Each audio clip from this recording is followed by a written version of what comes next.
Tarih bazen bir nehir gibi yavaş ve usulca akar. Bazense 1000 yıllık bir barajın aniden yıkılması gibi tüm birikmiş enerjisiyle patlar ve kendi yatağını yeniden çizer.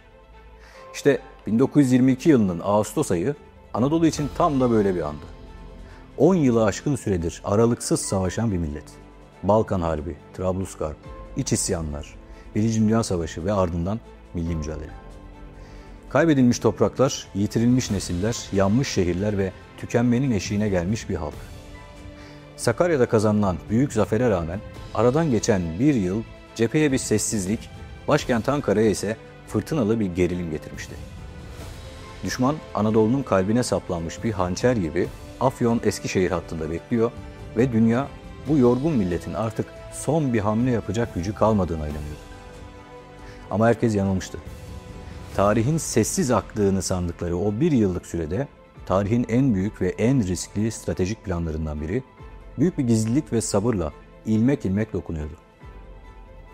Bugün 30 Ağustos zaferinin sadece askeri yönünü değil, o zafere giden yolun akıl dolu labirentlerini, kapalı kapılar ardında kazanılan siyasi savaşları, uluslararası satranç tahtasındaki cüretkar hamleleri ve bir komutanın zihninde şekillenen o dahiyane planın şifrelerini çözeceğiz.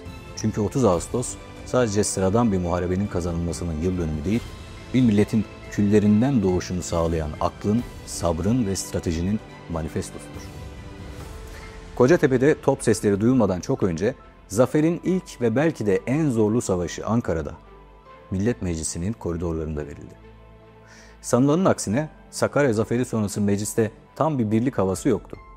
Aksine bir an önce taarruza geçilmemesi Mustafa Kemal Paşa'ya yönelik en sert eleştirilerin kaynağı olmuştu. İkinci grup olarak bilinen Rauf Bey ve Kara Vasıf Bey gibi önemli isimlerin başını çektiği muhalefet her geçen gün sesini daha da yükseltiyordu. Onlara göre milletin sabrı ve kaynakları tükeniyordu. Ordunun taarruz gücünü yitirdiğinden endişe ediyorlar. İzlenen askeri politikanın ne olduğunu sert bir dille sorguluyorlardı. Hatta bazıları askeri yollarla sonuç alınamayacağını, bir an önce siyasi çözümler aranması gerektiğini ima ediyordu. Bu siyasi mücadelenin kilit noktası ise Mustafa Kemal Paşa'ya meclisin yetkilerini kullanma hakkı veren Başkomutanlık Kanunu. 3 aylığına çıkarılan kanun, Ekim 1921 ve Şubat 1922'de 2 kez uzatılmıştı ancak her uzatma dönemi daha şiddetli tartışmalara sahne oluyordu. Muhalefetin temel argümanı şuydu: bu yetki parlamenter egemenliğe bir tehdit ve diktatörlüğe giden bir yol.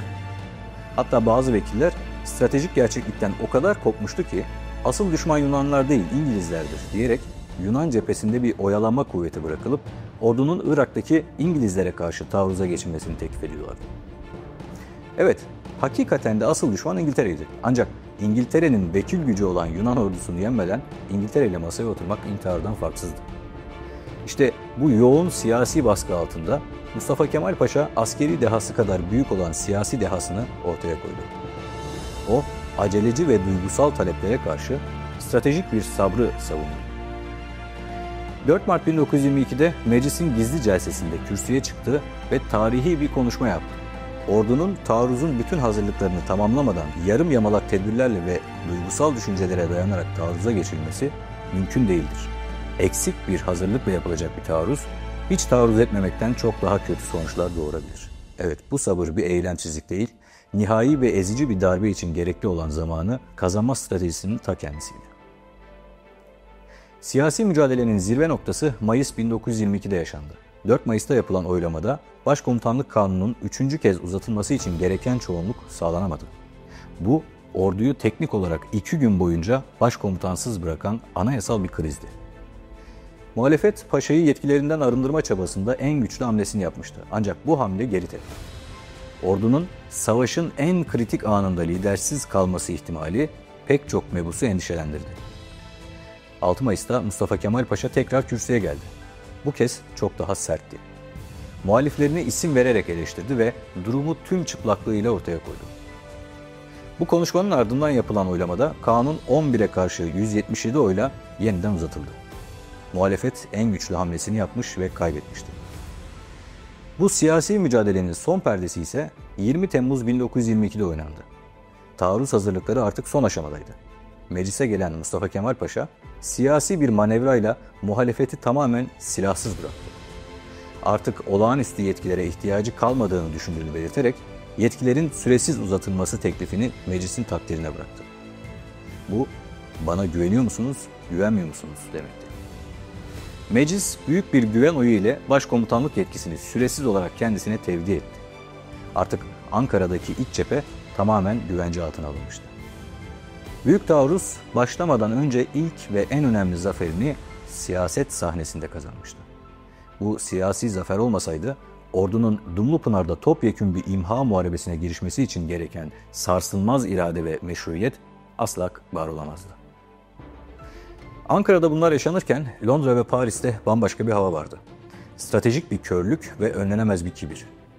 İtilaf devletleri, özellikle de Yunan işgalinin baş hamisi olan İngiltere Başbakanı Lloyd George, Türk ordusunu ve liderliğini vahim bir şekilde küçümsüyordu. Lloyd George, Yunanistan'ı Doğu Akdeniz'de İngiltere'nin bir vekil gücü olarak görüyordu. Bu politikayı kişisel bir mesele haline getirmişti. Kendi Dışişleri Bakanlığı'nın ve Genelkurmay'ın uyarılarına kulaklarını tıkamıştı. Onlara göre Türkler bitkindi, taarruz kabiliyetini yitirmişti ve Yunanların Afyon'daki müstahkem mevzileri kesinlikle aşılamazdı. Bu kibir, Mustafa Kemal Paşa'nın en büyük silahı oldu. Dünya savaş tarihinin en başarılı gizleme ve aldatma operasyonlarından biri işte bu zeminde hayata geçirildi. Düşmanı yanıltmak için her şey yapıldı. Ordunun taarruz edemeyeceğine dair söylentiler bizzat Ankara tarafından beslendi. Komutanların Akşehir'de bir çay partisi veya futbol maçı için toplandığı haberi yayıldı. Oysa tarihin en kritik taarruz planı o futbol maçının devre arasında gözlerden uzak bir şekilde yapılıyordu. Ve sonra o büyük sır başladı. 9 tümenlik, yüz binlerce askerden oluşan devasa bir güç, bütün ağırlıklarıyla birlikte geceleri ay ışığından bile sakınarak dağ yollarından, orman patikalarından sessizce Afyon'un güneyine, yani düşmanın buradan asla saldıramazlar dediği o sarp araziye kaydırıldı. Tek bir ışık yakılmadı. Atların ve kağnı tekerlerinin ses çıkarmaması için önlemler alındı. Bu modern radarlardan ve uydulardan önce irade ve disiplinle yapılmış muazzam bir operasyon. İtilaf ve Yunan istihbaratı bu yığınağı taarruzdan 3 gün öncesine kadar fark edemedi. Fark ettiklerinde ise artık kıyamet kapılarına dayanmıştı. Bu aldatmaca stratejinin ikinci ayağıyla birleşti. Coğrafyayı bir silaha dönüştürmek. Rakamlara baktığımızda Yunan ordusu teknolojik olarak üstündü. 418 toplarına karşı bizim 323 topumuz vardı. 50 uçaklarına karşı bizim sadece 10 uçağımız vardı. Ve en önemlisi onların 4000'den fazla kamyon ve 1700'den fazla otomobiline karşılık bizim sadece 198 kamyonumuz ve 33 otomobilimiz vardı. Ama bu teknolojik üstünlük aynı zamanda onların en büyük zafiyetini oluşturuyordu. Motorlu araçları onları yollara ve düz arazilere bağımlı kılıyordu. Stratejik olarak hantaldılar. Türk ordusunun lojistiği ise asırlık bir geleneğe dayanıyordu. Kağanı kolları. Bu düşük teknoloji engebeli Anadolu arazisinde bize muazzam bir operasyonel esneklik kazandırdı. Ayrıca süvari gücümüz yaklaşık 5300 atlıyla Yunanların 1300 atlısına karşı ezici bir üstünlüğe sahipti. İşte plan bu zıtlık üzerine kuruluydu. Düşmanın en güçlü olduğu, geçilmez dediği dağlık araziden onların hantal yapısının cevap veremeyeceği bir hızla saldırmak. Ve cepheyi yardıktan sonra süvarilerle düşmanın geri çekilme yollarını kesip onları yok etmek. Bu mevcut imkanlarla hedeflerin mükemmel bir şekilde uyumlandırıldığı üstün bir stratejik tasarımdı. Peki ordunun aylarca beklemesi, on binlerce askeri donatması ve taarruza hazırlaması için gereken para, silah ve mühimmat nereden geliyordu? Milletin fedakarlığı ve tekalifi milliye emirleri elbette hayatiydi. Ancak denklemi temelden değiştiren ve Batı'nın asla beklemediği bir dış destek vardı. Sovyet Rusya. Birinci Dünya Savaşı sonrası hem Bolşevik Rusya hem de Ankara'daki milli hareket kendilerini batılı emperyalist güçlerin ortak düşmanı olarak bulmuştu. Bu ortak tehdit algısı iki yeni rejimi pragmatik bir ittifaka zorladı. Bu ideolojik bir yakınlıktan çok jeopolitik bir zorunluluğun ürünüydü. Ankara için bu ittifakın faydaları paha biçilemezdi. Öncelikle doğu sınırımız güvence altına alındı ve Kazım Karabekir komutasındaki ordunun önemli bir kısmı Batı cephesine kaydırılabildi. Bu tüm gücümüzü Yunanlara karşı yoğunlaştırmamızı sağladı. İkincisi ve en önemlisi Sovyetler vazgeçilmez bir silah, mühimmat ve mali kaynak kapısı oldu. Sadece 1921 yılı içinde Sovyetlerden 6,5 milyon altın ruble, 33 binden fazla tüfek, 58 milyona yakın fişek, 327 makineli tüfek ve 130 bine yakın top mermisi gibi devasa miktarda askeri malzeme alındı. Ali Fuat Cebesoy'un aktardığına göre gelen yardım 3 Türk tümenini sıfırdan donatmaya yetecek bir miktardaydı. Bu ilişki o kadar derindi ki Aralık 1921'de Ankara'ya gelen General Mihail Frunze ve Sovyet elçisi Semyon Aralov, Mustafa Kemal Paşa ile en gizli askeri sırları paylaşıyor. Aralov anılarında büyük taarruz öncesi askeri manevralara davet edildiğini yazıyor. Ve Ankara-Moskova yakınlaşması milli mücadelenin diplomatik cephaneliğindeki en güçlü kozdu. Mustafa Kemal Paşa bu ilişkiyi batılı güçlere, özellikle de İngiltere'ye karşı bir denge unsuru olarak ustalıkla kullandı. Bu durum kendi aralarında zaten çatlaklar olan itilaf devletlerini daha da böldü. Özellikle Fransa'nın 1921'de Ankara Anlaşması'nı imzalayarak milli mücadeleyi fiilen tanıması ve Güney cephesinden çekilmesi bu stratejinin bir sonucuydu. Sovyet faktörü olmasaydı büyük taarruz için gerekli askeri ve moral gücün toplanması çok daha zor, hatta belki imkansız olabilir. Bu ittifak İngilizlerin hem Türk milliyetçiliğini hem de Bolşevizmi aynı anda kuşatma stratejisini iflas ettiren jeopolitik bir şahmat hamlesiydi. Tabi Rusya da bu yardımları boşuna yapmıyor, bu borçları boşuna vermiyor. Onların da siyasi ve stratejik olarak birçok hedefleri vardı. Hem Batı'ya karşı hem de yeni Türkiye'deki nüfuzu açısından. Ve nihayet tüm hazırlıklar tamamlandığında 26 Ağustos 1922 sabahı saat 5.30'da Kocatepe'de gök gürledi. Yüzlerce top bir yıllık sessizliği düşman siperlerine yağan bir cehennem ateşiyle bozdu. İlk 2 günde geçilmez denilen o müstahkem mevziler bir bir düşürüldü. Yunan cephesinde tam bir çöküş yaşanmıştı. General Hacı Enesti komutasındaki ordu 2 ana gruba bölünmüş halde düzensiz bir şekilde geri çekilmeye çalışıyordu. General Trikupis komutasındaki ana grup Dumlupınar üzerinden Uşak'a çekilerek yeni bir savunma hattı kurmayı hayal ediyordu. Ama Türk Başkomutanlık Karargahı'nın planı tam olarak bunu engellemek üzerineydi. Düşmanın geri çekilme yollarını keserek onu Dumlupınar'ın doğusundaki dar bir alanda kuşatmak ve tamamen imha etmek. 29 Ağustos günü bu planın en kritik aşamasıydı. Türk 1. ve 2. orduları devasa bir kıskaç hareketine giriştiler. Gün boyunca Olacak, Hamurköy ve Aslıhanlar civarında son derece şiddetli çarpışmalar yaşandı. Türk birlikleri sık sık süngü hücumlarına başvurarak geri çekilen Yunan kollarını yandan ve geriden vuruyordu. Akşam olduğunda Trikupis'in ana kuvvetlerinin Dumlupınar yolu kesilmişti. Çember daralmıştı. Muharebenin kaderi 30 Ağustos günü çizilecekti. Başkomutan Mustafa Kemal Paşa, Genelkurmay Başkanı Fevzi Çakmak Paşa ve Batı Cephesi Komutanı İsmet İnönü Paşa ile birlikte muharebeyi bizzat yönetmek üzere Çalköy yakınlarındaki Zafertepe'ye gelmişti. Onların cepheye bu kadar yakın bir noktadan savaşı idare etmesi ordunun moralini en üst seviyeye çıkarmıştı. Sabah saatlerinde kuşatma altındaki Yunan birlikleri çemberi yarmak için son bir umutla taarruza geçti. Ancak her yönden Türk topçusunun ve piyadesinin ateşi altına alındılar. Öğleden sonra Mustafa Kemal Paşa'nın Adatepe'nin mutlaka alınması yönündeki emri üzerine 5. Kafkas Tümeni'nin gerçekleştirdiği süngü hücumu Yunan direnişinin belini kıran son darbe oldu. Ve akşama doğru Yunan komuta kademesi tamamen dağılmış, birlikler arasındaki irtibat kopmuştu. Topyekün bir bozgun başlamıştı. Yunan askerleri silahlarını, toplarını, cephanelerini ve otomobillerini savaş alanında bırakarak dağlara doğru kaçmaya başladılar. Savaş alanı Yunan ordusunun adeta mezarlığına dönmüştü. Bu muharebe bizzat başkomutanın idaresi altında kazanıldığı için tarihe Başkomutan Meydan Muharebesi olarak geçti. Zaferin en trajik ve en sembolik anı ise 2 Eylül'de yaşandı. Savaş alanından kaçmayı başaran Yunan Başkomutanı General Nikolas Trikupis ve kurmayları Uşak yakınlarında bir su değirmeninde saklanırken Türk süvarileri tarafından esir alındı. Karargaha Mustafa Kemal Paşa'nın huzuruna getirildiğinde Yunan ordusundaki kaosun boyutunu gözler önüne seren o tarihi an yaşandı. Trikupis kendisinin Afyonkarahisar hezimetinden sonra Yunan orduları başkomutanlığına atandığını esir düştükten sonra bizzat Mustafa Kemal Paşa'dan öğrendi. Bir ordunun başkomutanının bu atamadan düşmanın komutanı vasıtasıyla haberdar olması.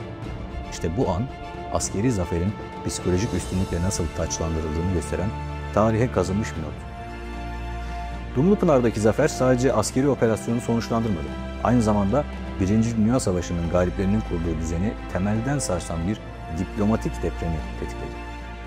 Zafer haberi dünya başkentlerine ulaştığında bir şok dalgası yarattı. Fransız ve İtalyan basını zaferi İngiliz politikasının iflası olarak yorumlarken Lloyd George hükümeti Londra'da büyük bir panik yaşıyordu. Ve 9 Eylül'de İzmir'e giren Türk ordusu rotasını kuzeye, Boğazlar ve İstanbul'a çevirdi. Bu durum tarihe Çanakkale krizi olarak geçen büyük bir uluslararası gerilime yol açtı. Lloyd George ve Churchill savaş çanları çalıyor, Türkiye'yi tehdit ediyor ve Britanya İmparatorluğu'nun dominyonlarını yardıma çağırıyordu. Ancak bu blöf Lloyd George'un siyasi kariyerinin sonunu getiren bir fiyaskoyla sonuçlandı. Fransa ve İtalya yeni bir savaşı kesin bir dille reddederek Çanakkale'deki birliklerini geri çekti. Daha da önemlisi dominyonlardan, özellikle de Kanada'dan beklenen destek gelmedi. İngiltere politikasında yapayalnız kalmıştı. İşte bu kritik anda sahada bulunan İngiliz İşgal Kuvvetleri Komutanı General Harrington'ın soğukkanlılığı ve Mustafa Kemal Paşa'nın siyasi çözüme öncelik vermesi yeni bir savaşı önledi.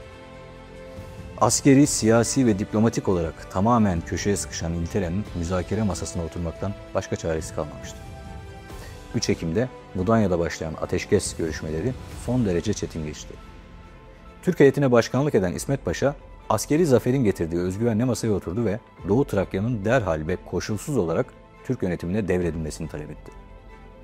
Görüşmeler kilitlendiğinde başkomutandan eğer Trakya'nın iadesi kabul edilmezse 6-7 Ekim'de İstanbul üzerine yürüyüşe geçme emrini aldı. Bu kararlılık karşısında direnemeyen müttefikler geri adım attılar ve 11 Ekim 1922'de imzalanan Mudanya Mütarekesi Türk tarafının neredeyse tüm taleplerini karşılayan bir diplomatik zaferdi. Savaşılmadan Doğu Trakya ve Edirne kurtarılıyordu. Bu mütareke Sevr Anlaşması'nı tarihin çöp sepetine atan ve Lozan'ın yolunu açan hukuki ve siyasi bir belgeydi. Askeri zafer çok kısa bir sürede diplomatik bir kazanıma dönüştürülmüştü. Sonuç olarak 30 Ağustos zaferi sadece bir meydan muharebesinin kazanılması değil, çok daha derin ve katmanlı bir stratejik aklın ürünü. Bu zafer Ankara'da iç muhalefete karşı kazanılmış siyasi bir iradenin, düşmanın kibrini ve istihbarat zafiyetini kullanan dahiyane bir aldatmacanın, coğrafyayı bir silaha dönüştüren askeri bir dehanın, Sovyetler Birliği ile kurulan pragmatik ittifakla sağlanmış jeopolitik bir dengenin ve son olarak Dumlupınar'da uygulanmış kusursuz bir imha planının toplamı. O gün kazanılan zafer, Mondros'un yarattığı zilleti sona erdirmiş, Sevr'i yırtıp atmış ve Lozan'da masaya yumruğunu vuracak özgüvenin de teminatı olmuştur. Dolayısıyla 30 Ağustos sadece bir askeri bayram değil, aynı zamanda Türkiye Cumhuriyeti'nin tam bağımsızlığının ve egemenliğinin uluslararası alanda tescil edildiği siyasi ve diplomatik bir kuruluş anı ve bize bıraktığı en büyük miras, en imkansız görünen anlarda bile aklın, sabrın ve sarsılmaz bir iradenin neleri başarabileceğinin ölümsüz kanıtı. 100 yıl boyunca sadece savunma savaşı yapmış olan Türk milleti işte bu savaşla artık taarruza geçmişti.